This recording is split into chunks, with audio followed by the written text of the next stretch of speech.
제가 기적이란 단어를 붙이고 싶은 한순간이 있는데, 성공호 선배님한테 뺨 맞은 순간이었어요. 싸다구를 맞고도 행복하게 할 수 있는 일을 내가 지금 하고 있구나. 이게 도대체 어떤 일을 하면서 싸다구를 맞으면서 내가 행복할 수가 있지? 뭐 이런 생각이 드는 거예요. 그 맨날 이제 저한테 웃자꼬로 하시던 어머니께서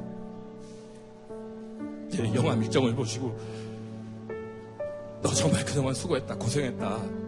그전에는 때려치워라고 하신 분이 배우로 널 스크린에 나서 봤을 때 정말 멋있었다는 말을 들었던 순간이거든요.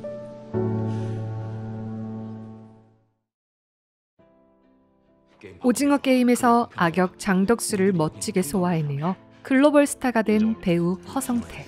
그의 배우의 길은 그리 순탄하지만은 않았습니다. LG전자 해외 영업팀을 거쳐 대우조선해양 기획조정실에서 멀쩡히 과장 진급을 앞둔 2011년, 뒤늦게 배우가 되고 싶다는 꿈 하나로 35살의 나이에 퇴사를 하게 됩니다. SBS 기적의 오디션에 참가하여 5위를 기록하지만 그럼에도 배우로서의 섭외는 들어오지 않았습니다. 스스로 단역을 찾아 노력한 지 10년, 총 60개의 단편 영화를 찍었으며 그 사이 생활고로 집은 경매로 넘어가는 상황에 이르렀습니다. 하지만 그는 자신의 꿈을 포기하지 않았습니다. 포기하지 않고 한기를 묵묵히 참고 견디면 기회를 잡을 수 있다고 하죠. 밀정을 넘어 이제는 오징어 게임까지 그 힘든 길을 포기하지 않은 결과 글로벌 스타가 되는 기회를 잡을 수 있었습니다. 허성태가 걸어온 그의 삶의 이야기를 지금부터 들어보시죠.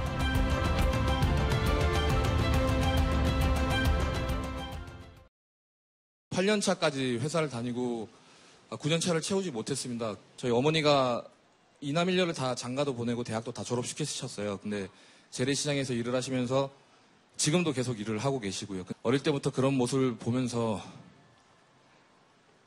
조금 이제 안쓰럽고 죄송스러운 마음이 되게 깊었어요. 그러니까 나는 어떻게 살아야 될까를 생각했을 때, 여러분들 뭐 취직하신 것처럼 저도 열심히 준비해서 좋은데 취직해서 평범한 가정 이루고 이세를 빨리 안겨드리고 싶은 생각밖에 없었습니다. 근데 그 회사 생활하면서 너무 힘들더라고요, 진짜. 막 맨날 윗사람 그 눈치 봐야 돼. 주변에 있는 동료들한테 이미지 관리해야 돼. 너무너무 힘들더라고요. 어느 날 딱 제 책상하고 노트북을 보니까 하얗게 돼 있더라고요. 손에서 땀이 나는 다한증이라는 그 병이 생겼어요. 그 정도로 매 순간이 긴장이었고, 그냥 직장 이거밖에 없었던 것 같아요. 이게 약간 이상한 발생할 수 있는데, 제가 직장 다닐 때도 연기를 계속 했던 것 같아요. 그땐 더 심하게 했던 것 같아요. 부장님한테, 윗분들한테 나는 지금 기분이 안 좋은데 거리면서 기분 맞춰줘야 돼, 눈치 봐야 돼. 매 순간이 연기였고, 그러다 보니까 손에 땀도 나고 막 이제 그렇게 됐던 것 같더라고요. 근데 그렇게 힘들어도 한 번도 제가 때려쳐야겠다, 막 사표를 써야겠다 이런 생각을 한 번도 해본 적이 없는 것 같아요. 왜냐하면 그 회사를 나오면 저는 세상이 끝나는 건 줄 알았거든요. 그 회사에서 나는 이 몸까지 꼭 돼야지. 그냥 그 회사에서 돈 열심히 벌어서 빨리 장가 가서 이제 그 효도를 하고 싶은 마음뿐이었기 때문에, 제 생명줄이었기 때문에 한 번도 그런 생각을 해본 적이 없습니다. 뭐 하여튼 그렇게 열심히 일을 하다가 저는 이제 여느 때처럼 회사에서 회식을 하고 이제 딱 누워가지고 이제 텔레비를 보는데, 연기자 서바이벌 프로그램 SBS 기적의 오디션 이렇게 뭐 신청하세요 이렇게 지나가더라고요. 제가 사실 중학교 때부터 정말로 어렸을 때부터 영화를 볼 때마다 연기를 하고 싶은 생각이 많았거든요. 근데 그 순간에 이제 절대로 이루지 못할 꿈, 그냥 묶어뒀던 내 책상 저 서랍 밑에 아직도 개봉하지 않은 그런 편지 같은 그런 존재가 자꾸 이렇게 스물스물 올라오는 거예요. 그래서 이게 취기랑 더해져서 에라 모르겠다 하고 이제 ARS를 누르고 이름을 녹음하래요. 그래서 허성태입니다 이러고 이제 끊었어요. 끊고 그 다음날 핸드폰을 확인해보니까 했더라고요. 그래서 뭐 가서 일단 해보고 그 다음에 생각하자 해서 가서 녹화를 했는데 5분이 계셨는데, 거기서 3명만 오케이를 하면 그 다음 스테이지로 넘어갈 수 있는데 이 5분들이 다 주신 거예요. 그래서 이제 그때 뚜껑이 열렸죠. 이게 저 혼자만의 착각에 빠지는 거죠. 내가 소질이 있구나 막 이러면서 와이프랑 막 얘기를 합니다. 그래서 근데 저는 걱정이 많았는데 와이프는 쿨하게 일단 해봐라.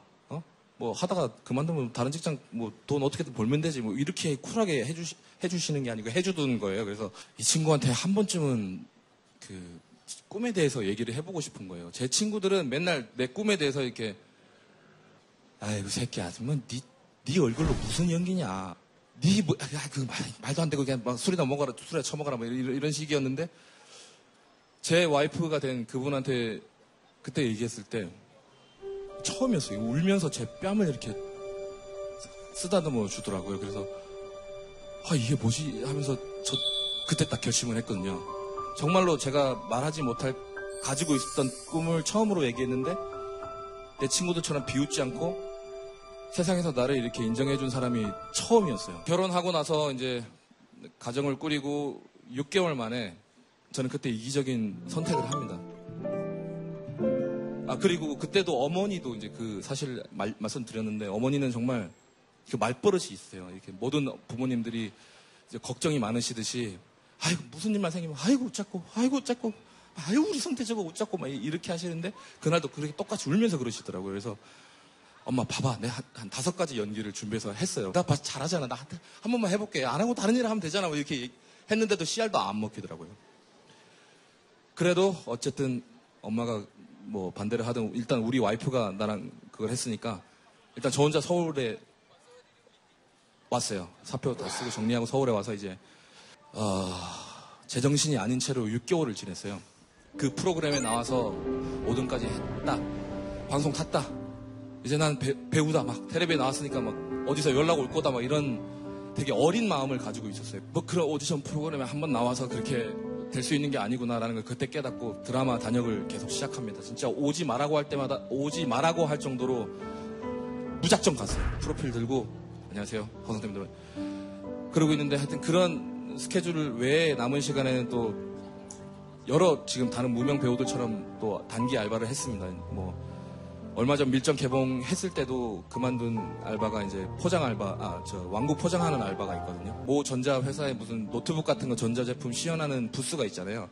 밤새도록 지켜야 될 사람이 필요해요. 그게 야간 알바라고, 야간 방범이라는 알바인데 그것도 한 적이 있고 또 요새 그 블루투스 제품 많잖아요. 이렇게 뭐 임창정의 소주 한 잔 이렇게 발성도 연습할 수 있고 발음도 연습을 할 수 있으니까 그래서 그거 정말 페이가 작은데 배우한테는 그게 도움이 될 것 같아서 되게 열심히 했었거든요.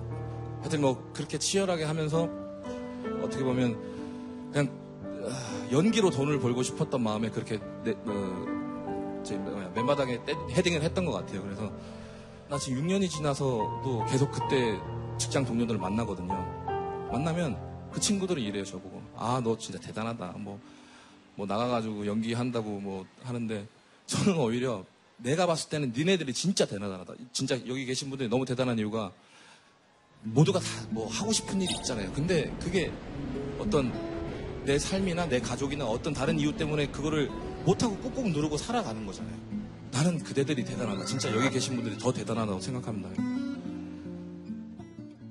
6년이 지난 지금 조금씩 내 기적의 순간을 느끼고 있거든요. 그게 밀정에 캐스팅된 순간이냐.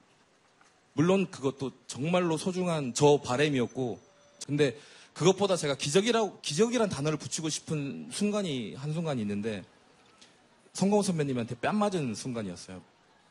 왜냐하면 제가 참 단순한 놈인 게 싸다구를 맞고도 행복하게 할 수 있는 일을 내가 지금 하고 있구나. 이게 도대체 어떤 일을 하면서 싸다구를 맞으면서 내가 행복할 수가 있지? 뭐 이런 생각이 드는 거예요. 그 순간이 있고 그리고 제가 최근에 제일 기적이라고 느꼈던 순간이 한순간이 있는데 그 맨날 이제 저한테 웃자꾸로 하시던 어머니께서 제 영화 밀정을 보시고 너 정말 그동안 수고했다 고생했다 그전에는 때려치워라고 하신 분이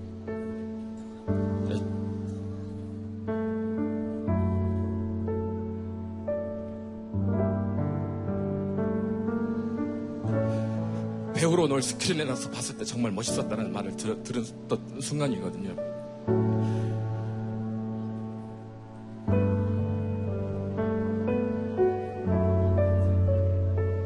그리고 앞으로도 더 큰 기적을 계속 꿈꾸고 있고 더 이뤄 나가려고 지금 계속 정진 중입니다.